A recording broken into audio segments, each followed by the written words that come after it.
Okay. How do you use empathy or interpersonal skills with your clients? Um, Most of them are kiddos, so the way I use empathy with them is I usually always validate what they're feeling. I know most adults will be like, "Oh, what you said, mm, you're exaggerating it," you know. But instead, I listen and I'm like, you know what? That's valid. I understand. I also make sure my body language is really warm and welcoming, not like looking like I'm bored or I'm not paying attention to them. And let them speak a lot. I think kids like to speak and to be heard. So that's how I practice empathy with them. Okay. So yeah, I think you hit it on the nail with that one. Especially working with kids, sometimes just being present Yeah. and making sure they see that you're present will honestly make them more present. Mm-hmm. Sometimes. True. But making sure that you try to embody, even if we have not experienced something similar, does not mean that we can't empathize with our clients. You want to make sure that because sometimes they'll judge and they'll say like, you don't get it. Oh. You never been through it. They don't know your story, right? That don't mean we tell them our stories necessarily, but the way that you carry yourself in your sessions is going to show them that even if I did not walk the same life that you walked, does not mean that I can't understand that what you went through has an impact on you. And so yeah, making sure you're always open, your posture is always open, um, things like that, and it goes a long way. And your demeanor and everything might change a little bit once you interact with parents because it's a little different than kiddos. Adults are different, yeah. But you want to still, so when we're working with families, you still want to make sure that you're open. You still want to be empathetic to everybody, especially if it's in a family setting. You want to be empathetic to everybody. However, remember who your client is. It's different if you have a family as your client, where the whole family unit is your client versus a client that you're meeting with their family. Does that make sense? Yeah. So then, because one's working with the individual directly, but including the family. You're going from the perspective of the client's needs. Okay. Is when you're working with family. So how is the family unit? How can we address the client's needs and what's going on? So if it's conflict management, if they blown up in the house, okay, how do we work as a family to make sure that this client is meeting their goals, and how can we make the family meet their goals? Versus when it's just a family as a unit, you're hearing everybody out and you're trying to come to a common ground, and it's very neutral. You're going to always remain neutral, regardless. But remember who your client is, because that adjusts your approach, and that also can kind of shift how much you apply your empathetic, sympathetic, your body language. All of those things could shift just a little bit when you are trying to, because you gotta make sure your client is comfortable. If your client's not comfortable, everybody else is. Then it's like, now we gotta switch it up a little bit. But if it's a family unit, then you want to make sure. But regardless, you want to make sure you remain neutral and open. And then with the family too, like you're right, because I forget, like with clients, individual, right? Like how you said, if it's a kiddo, most likely it's just more of listening to what they have to say and understanding them. But with the family, there's like a lot of also like culture involved, so I have to be very mindful of that and be respectful and not cross any like lines that they're like, whoa, what are you doing? So just, I guess being like also curious and asking questions like, hey, is it right if I come in with shoes? Something as simple as that, where they're like, oh, like how you said, it makes them feel comfortable. Like, oh, he really is here to kind of hear us out, and not just this biased social work. Yeah, the CPS. What is he here for? Yeah. Kind of scared of why I'm coming to see their kid. A lot of times too, though, if you worked with a client and then you work into the family and then you incorporate the family, sometimes they think that you only have the perspective of the client. And so you want to make sure, remember to be neutral and as you're being empathetic, although you might have an individual client that is your focus, remaining open to everybody. Involving everybody too. Yeah. So first question, describe what engaging with a client / family with empathy, reflection. Oh, well, we kind of already did that. We did cover that, yeah. Yeah. Explain how your personal strengths align with interpersonal skills and values when engaging with a family and client. So for that, when it comes to, I think, personal skills. Personal strengths. Personal strengths. You're right. So I think my personal strengths are definitely patience. Because prior to this, I used to work in group homes, so that kind of really like stretched my patience. So when I come into, clients that most guardians have been like, they're a lot, they're a handful, Robert.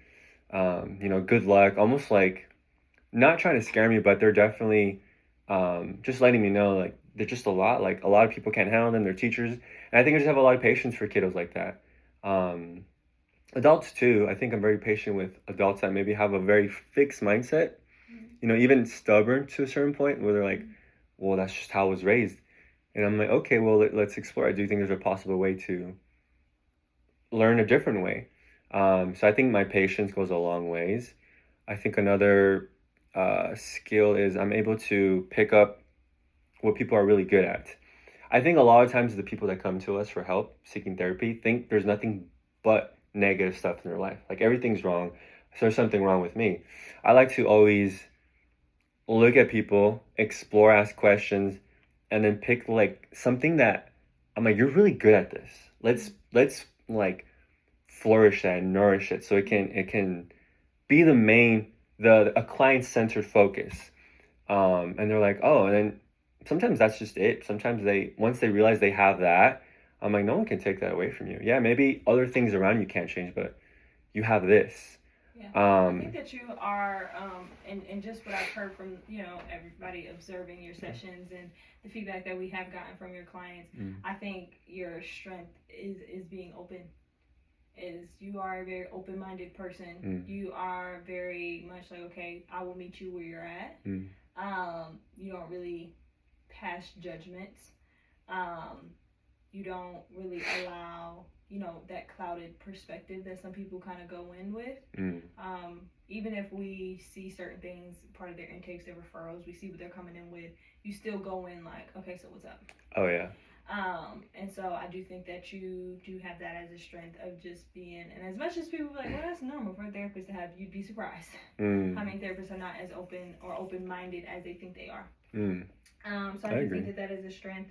And yeah, your energy, being in the office, how you are with your clients, it's even when you're tired, and we know that you're tired, you don't show it. And I think that gives your clients more. That energy that you give them gives them more energy, and and we said like we know that there are clients that you have that if they were in person, they will be way more engaged. Yeah. And we know this. 100%. But the clients that you do have in person, they're all saying the same thing, that you give the energy, that they do feel comfortable, that they feel safe with you. Those are all because of how you present yourself in your sessions. Okay. Explain why these skills are important in the field setting, and how can the NASW Code of Ethics assist a social worker with appropriate engagement techniques and use of empathy?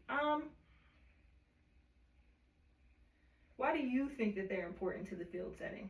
Let's start with that. Well, I mean, this is very textbook what I'm about to say, but it's true. I think the main thing as a therapist, kind of how you said, you'd be surprised at how many people lack this. It almost feel like it's the common sense when it comes to being a therapist, that you'd think you have to make people feel comfortable. You have to build that rapport. I think having the interpersonal skills and empathy makes a person come in, and immediately if you can make them feel seen and heard, and there's no judgment, they're going to keep coming back to therapy. And it's not for me. It's because they truly are feeling like this is working. When in reality, that's all they needed. So those skills are crucial for that rapport building, and for them to, maybe even a person who before was like, I think therapy is stupid.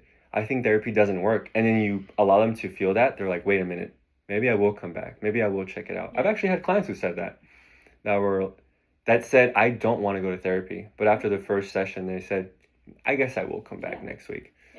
And then the code of ethics, I think obviously those are important because we had this discussion. Anybody technically can do what we're doing, but we like swore an oath to uphold dignity, people's rights, their worth, and I think that's important for being culturally competent. Again, respecting people for who they are, their background, and for really caring about their well-being overall. So your NASW Code of Ethics it guides your behaviors. It guides our perspectives, and it gives us a set of values that just give us a sense of focus of how we approach things and the lenses that we will use. And so remember that, when you step into any room, okay, when I meet with this client, I have to always be, considerate of where they came from culturally. I have to respect, the diversity. They may look different than me. You have to allow them that self-determination and, advocate for them and, show up. And that's when we have our assessments, and we have all these pieces of how we show up for them and give them full services that your policies, that your agencies, they give you this is your role, this is what you do. But your NASW is like almost like your subconscious. It's like the guiding. It's kind of like, some people, I was told once, it's kind of like the angel and the devil on your shoulder. Okay. And so sometimes policies and laws can kind of be like the devil on your shoulder, and the angel is your NASW Code of Ethics. That's telling you, like, okay, but make sure, like, these things need to be done, but make sure that you're going from this perspective. Make sure that you're upholding these things. Oh, yeah. And so it's just your conscious, that, that gut feeling almost. View it from those perspectives, embody those things. Because then you'll always move in the right direction in the field. As long as you're upholding your code of ethics, you're moving in the right direction. Some things can get very tricky when it comes to laws and when it comes to policies. Those things change a lot. Yeah. But remember your perspective from social work, and remember that other people's code of ethics are not the same as yours necessarily. So as long as you're moving in that, you're good. Also, it gives you a different perspective of how to approach these kids and these adults and these families that we're working with, that our, mental health counselor interns, they don't have that same perspective. It is a strength. It is your own set of skills that not everybody has. That's what makes you unique. And then you add your personal perspectives and your views of how you want to apply it that makes you unique as a clinician. I see that. And remember also, we can take these anywhere. Yeah. So these are also transferable skills. You don't just gotta be a therapist, and that's also amazing too. But it allows you to go in, your code of ethics and all the things that it teaches you allows you to go in from a certain perspective, but be able to function in different roles. So if you're doing case management, if you're doing direct therapy, if you're doing family therapy, if you're doing couples therapy, these are different roles. There's just couples therapists. There's just family therapists. There's just individual therapists. If you're helping somebody, and maybe a little bit more on the coaching side. If you're doing group, all of these different roles and these different perspectives, psychoeducation, all of these different ways that we help our clients. Our code of ethics is what guides us to make sure that we're still going from the right direction and with the right mindset, I say. So yeah. Okay. Also, empathy just needs to backhand. You have to have that. That is literally the only way you can function truly. In this career field. So now, not to say that people sometimes don't lose that. We have empathy fatigue. We have things like that, and those are things that we'll discuss as you kind of go on. But even if we do have it, we don't let it show. We still show up for our clients whole. You always hear leave your problems at the door. Yeah. Sometimes it's easier said than done. Right. But making sure that you show up, and if you need support, if you feel like you don't got it, that's where your leadership team can come in and help support you to make sure that you still can show up as a whole and be empathetic towards your clients. Also, I like that. So yeah. Cool. Easy peasy, lemon squeezy.